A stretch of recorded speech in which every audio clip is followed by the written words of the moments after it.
In the frozen forests of Finland during the winter of 1939, a Soviet commander reviewed a report that defied logic.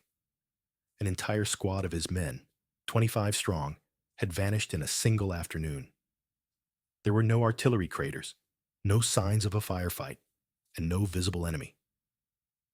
There was only the oppressive silence of the snow-laden pines and the biting cold, which sat at a soul-crushing minus 40 degrees Celsius. In that white hell, something impossible was hunting them. The hunter was a single Finnish farmer armed with a bolt-action rifle, a man named Simo Häyhä. The Soviets would soon give him a name of their own, Belaya Smert, the White Death. Before the war was over, he would become the deadliest sniper in history, and the mighty Red Army would hurl everything it had at him, only to discover they never stood a chance. An unseen terror? The men of the Red Army's 475th Rifle Division were not inexperienced recruits. They were battle-hardened soldiers, veterans of multiple campaigns who understood the brutal calculus of war. But this was different. This was a threat their training had never anticipated. Men were simply disappearing. A patrol would advance through the woods, and the last man in the column would suddenly collapse into the snow without a sound. By the time his comrades turned, there was nothing to see. No muzzle flash, no echo of a gunshot, no clue as to where the attack had come from. It was as if the forest itself was the enemy. The psychological toll was catastrophic. Fear spread through the Soviet ranks like a virus. Seasoned troops began refusing patrol assignments. Unit cohesion frayed as sergeants struggled to explain a threat they couldn't comprehend themselves. How do you fight an enemy you can't see or hear? How do you maintain morale when death can arrive invisibly, without warning? Orders came down from high command to solve this problem, but none of the officers poring over their maps could grasp the reality of their situation. This wasn't a tactical problem. It was a phenomenon. One man, a 33-year-old farmer, was about to single-handedly demonstrate that the greatest weapon on the battlefield isn't always superior numbers or technology, but perfect mastery of one's environment. The farmer who became a legend. Simo Häyhä was born on December 17, 1905, in the rural municipality of Rautjärvi, near the Finnish-Soviet border. He was not a man bred for military glory. His world was one of farms, forests, and the unforgiving Finnish winters. He learned early that survival in this landscape demanded patience, precision, and an intimate understanding of nature. He became a hunter, not for sport, but for sustenance, learning to move silently through the trees, to read tracks in the snow, and to understand the subtle shifts in wind and weather. He learned to shoot because an accurate shot meant food on the table, and a miss meant a wasted cartridge his family could ill afford. When he entered his mandatory military service in 1925, he was already an exceptional marksman. The Finnish military honed his raw talent, and he later joined the Civil Guard, a volunteer defense organization, where he continued to compete in shooting competitions, consistently ranking among the nation's best. Yet, at his core, he remained a farmer. He had no desire for a military career. He simply wanted to work his land and live the quiet life he had always known. That life ended on November 30th, 1939, when the Soviet Union invaded Finland, sparking the Winter War. Joseph Stalin expected a swift victory. His Red Army had an overwhelming advantage. Nearly 1 million troops against Finland's 300,000, thousands of tanks, and a vast air force. On paper, it was a mismatch. But the Soviets had critically underestimated the will of a people fighting for their homeland on terrain they knew better than anyone. Simo Häyhä, already considered old for frontline duty at 33, reported for service. He was assigned to the 6th Company of the 34th Infantry Regiment, tasked with defending the Kala River sector. What he did there would become the stuff of legend. The impossible technique. Military analysts would later study Häyhä's methods, trying to deconstruct how one man achieved such impossible results. The answer wasn't a secret weapon, but a philosophy of warfare rooted in simplicity and absolute environmental mastery. In an era when military doctrine was embracing the telescopic scope as essential for snipers, Häyhä rejected it. He used his standard-issue Finnish M2830 rifle with only its factory iron sights. His reasoning was brutally practical. A scope forced a shooter to raise his head higher, creating a larger target. In the extreme cold, lenses would fog or frost over, rendering them useless. Worse, a scope's lens could glint in the winter sun, betraying a sniper's position from hundreds of meters away. Iron sights allowed him to maintain an incredibly low profile and acquire targets faster at the closer ranges of forest combat, typically between 150 and 400 meters. This was just the beginning. Häyhä understood the forest on a level that no military training could impart. He knew to build up a small mound of snow in front of his position to conceal his muzzle blast and prevent it from kicking up a telltale puff. He would keep snow in his mouth to cool his breath, ensuring it wouldn't create a visible cloud of condensation in the frigid air. He knew how to move without making a sound, becoming a part of the landscape rather than an intruder. He would lie motionless for hours, sometimes entire days, waiting for the perfect moment. The extreme cold that incapacitated other soldiers barely seemed to affect him. His body was acclimated from a lifetime of winter hunting. When Soviet soldiers entered his field of fire, they were walking into a perfectly prepared trap. They had no idea they were being watched, that every distance had already been calculated in Häyhä's mind. Then came the shot, a single sharp crack in the frozen air. Before the sound faded, he had already cycled the bolt on his rifle with practiced smoothness, ready for the next target. His rate of fire was so fast that Soviet troops often couldn't even determine the direction of the attack before another of their comrades fell. He was, in the most literal sense, an invisible force of nature. A hunt for the White Death. As Häyhä's confirmed kill count soared past 50, then 100, the Red Army's response escalated from standard procedure to outright obsession. He had become more than just an effective soldier. He was a psychological weapon shattering Soviet morale. The High Command decided he had to be eliminated, whatever the cost. First, they deployed their own elite counter-snipers.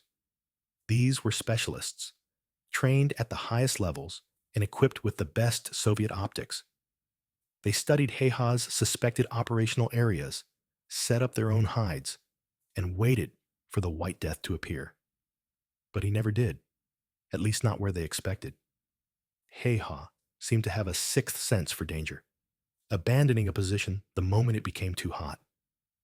Worse for the Soviets, some of their best marksmen went out to hunt him and never returned. The hunters had become the hunted. Frustrated, the Soviet commanders turned to brute force. They ordered massive artillery barrages on any patch of forest where Häyhä was thought to be operating. Ancient trees were shredded by high explosive shells, turning serene woods into cratered moonscapes. Thousands of shells were expended in the hope of killing a single man. But the deep snow absorbed much of the shrapnel, and Häyhä's uncanny battlefield awareness meant he was often gone long before the first shells landed, setting up a new position a kilometer away. The desperation peaked when the Red Army began dedicating airstrikes to finding him. Fighter planes and bombers that should have been supporting major ground offensives were diverted to strafe and bomb suspected sniper nests in the endless white expanse. The fact that the Soviets were willing to expend such valuable resources, aircraft, pilots, fuel, and bombs, on a single infantryman revealed the depth of the damage he was inflicting. Yet from the air, one camouflaged man in a snow-covered forest was an impossible target. The Red Army was trying to kill a ghost with a sledgehammer, and the ghost was always one step ahead. Mathematics of the impossible. By March 1940, Simo Häyhä's official, confirmed kill count stood at 259 with his sniper rifle. This figure, meticulously recorded by the Finnish army, required verification for every kill. But that was only part of the story. During close-quarters engagements, Häyhä also used a Suomi KP/-31 submachine gun, with which he was credited with an additional 200-plus eliminations. His total kill count in just under 100 days of combat exceeded 500 men.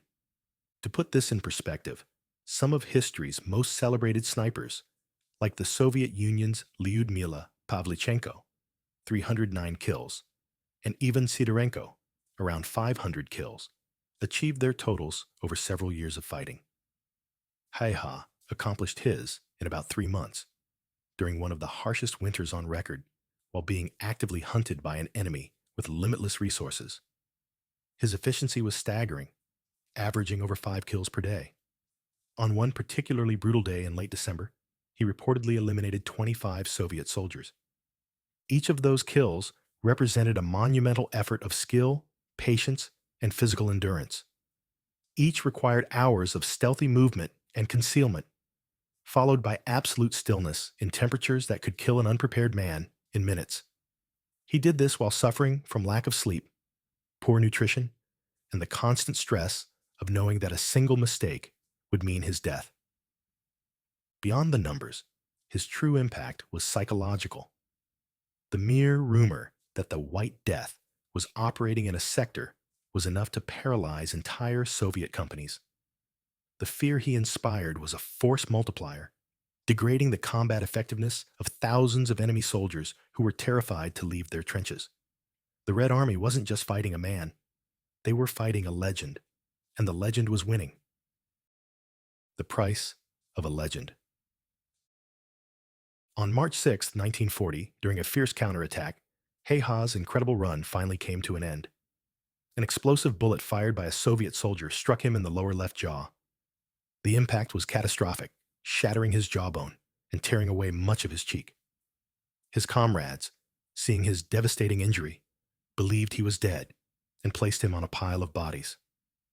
Miraculously, a fellow soldier noticed a leg twitching, pulled him from the pile, and realized he was still alive.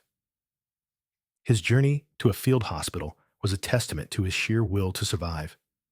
The medics who first saw him were certain he wouldn't make it. No one survived such a wound, especially not in the primitive conditions of a frontline aid station. Yet against all odds, Simo Häyhä survived. He lay in a coma for a week, and when he finally awoke on March 13th, the Winter War was over.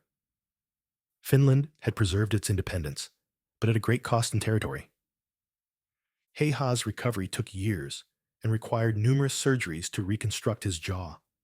The damage left his face permanently disfigured. But the man himself was unbroken. When asked later if he felt remorse for the men he killed, his reply was as simple and direct as his fighting style. I only did my duty and what I was told to do as well as I could. The man and his legacy. After the war, Simo Häyhä returned to the quiet life he had left behind. He became a successful farmer and dog breeder, living out his days in the Finnish countryside. He rarely spoke of his wartime experiences and sought no fame for his actions. To those who knew him, he was not the White Death, but simply Simo, a quiet, humble, and unassuming man who was unfailingly modest. He saw his actions not as heroic, but as a necessary job performed in defense of his home. He passed away on April 1st, 2002, at the age of 96. By then, his story had already inspired generations of soldiers. The techniques he pioneered, mastery of fieldcraft, the tactical advantages of iron sights in certain conditions, and the importance of environmental integration are now studied in sniper schools around the world. Simo Häyhä's story is an enduring lesson that technology and numerical superiority are not always the decisive factors in conflict. He proved that one individual, armed with deep expertise, unbreakable will, and a profound understanding of his environment, can change the course of a battle. He didn't need the best equipment. He simply mastered the fundamentals better than anyone in history. In an age of increasing technological complexity, the legend of the Finnish farmer, who became the White Death, reminds us that the ultimate weapon will always be the skilled and determined human being.